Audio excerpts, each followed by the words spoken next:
Droids are an integral part of the Star Wars galaxy. After all, the first act of the very first Star Wars movie followed the two original droids, C-3PO and R2-D2.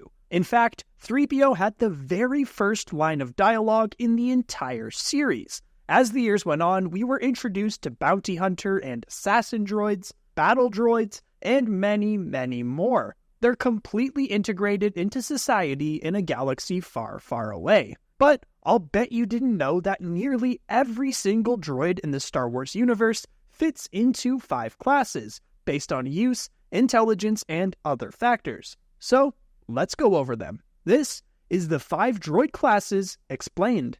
Real quick, we want to give a shout out to our amazing Discord community. It's the best place to come chat Star Wars with more fans. We just hosted our first ever Star Wars trivia night, and it was a blast. There were even a few prizes won from our merchandise store. We'll definitely be making these a regular thing, so make sure you head to the link in the description and join our official community hub on Discord. I'll see you there.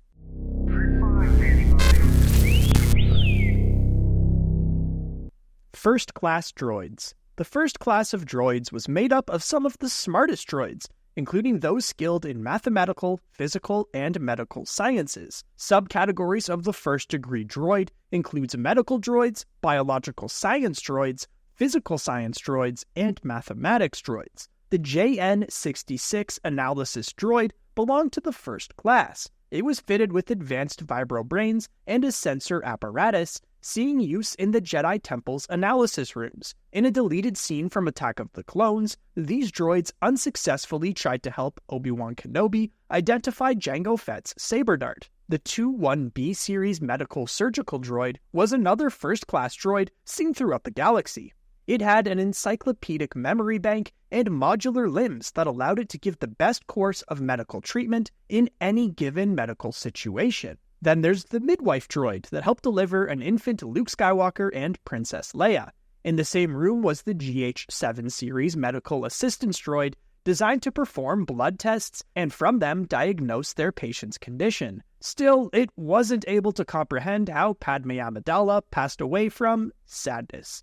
There's also the DD-13 medical assistant droid that was designed to install cybernetic implants, assisting in fitting the grievously injured Darth Vader with his new life support armor. A far more nefarious droid that could still be considered first class was the ITO Interrogator. It was equipped with a large syringe, chemical torture turret, deployable flesh peelers and joint cripplers, a mind probe, and a truth serum, all designed to extract information from captives. The droid was so feared that many prisoners began reciting their sins as soon as they saw an ITO floating into their cell. Second-class droids. Droids of the second class were skilled when it came to engineering and the technical sciences. Second-degree droids often perform tasks such as environmental work and speeder or starship repair. The most famous of the second-class droids was undoubtedly the astromech. This included both R-series astromechs like R2-D2 and BB-series astromechs like BB-8. They were designed to repair starships, but could also act as co-pilots and slicers. Another common example was the less intelligent dumb-series pit droid, a model of repair droid commonly seen on worlds like Tatooine, working on pod racers and starships. The Plunk series power droid was a heavy-duty droid that carried gases like the highly explosive liquid Tabana. They saw widespread use by the Republic Navy during the Clone Wars. Finally, there's the WED-15 Septoid Treadwell. The Galactic Empire used this droid to repair their turrets and structures on the battlefield because they were able to keep working at full efficiency until they were destroyed. One was also seen at the Jawa Sandcrawler in A New Hope.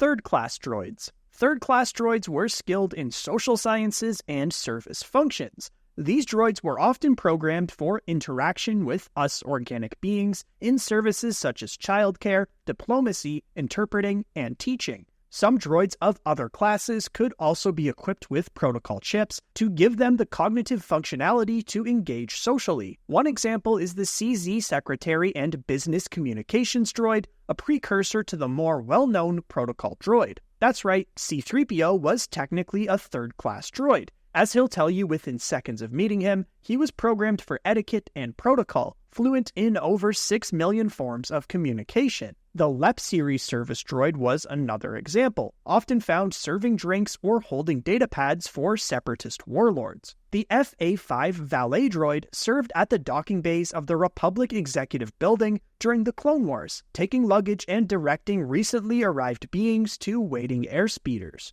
BD-3000 luxury droids were a model of high-end secretary droid used by both the Republic and separatists.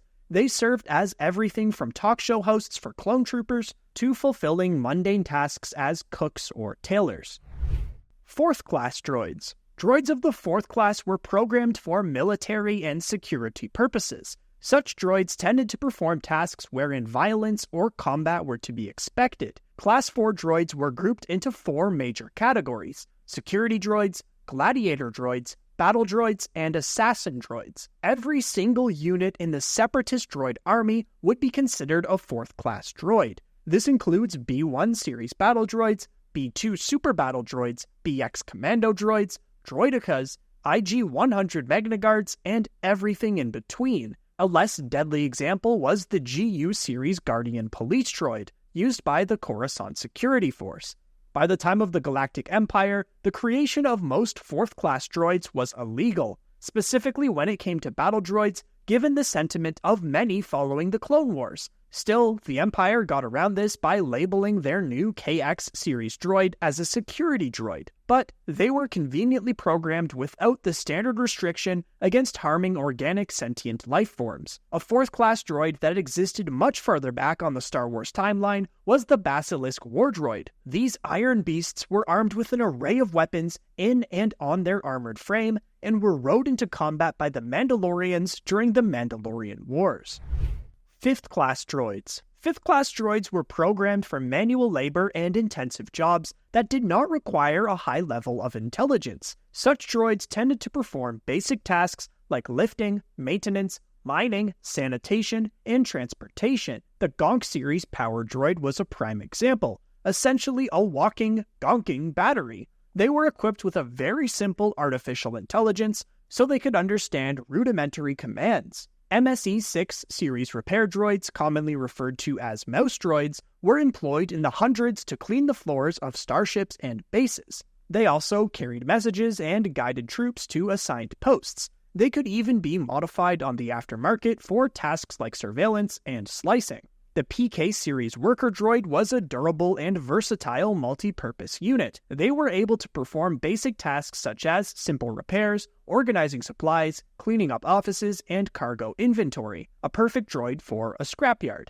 Cleaning droids like the UX-53 Auto Polisher Mark II also belonged to the 5th class. Funny enough, technically real-life robots that we have on Earth could fit into the 5th class, whether they be smaller ones like automatic vacuum cleaners or even self-driving cars like a Tesla. I guess we're not as far away from Star Wars as we thought. It's also important to mention that there were some droids that didn't necessarily fit into one of the 5 classes. A prime example is Lando's droid from Solo: A Star Wars Story, L337. She was a custom self-made piloting droid, a one-of-a-kind droid who assembled and improved herself with scraps of other droids. Her brain module began as a part of an R3 series astromech droid, including data from an espionage droid, custom coding, and protocol droid processors. 000 would be another example. He was a protocol droid capable in etiquette, customs, and translation, but preferred torture. Though he once carried the programming of a standard protocol droid,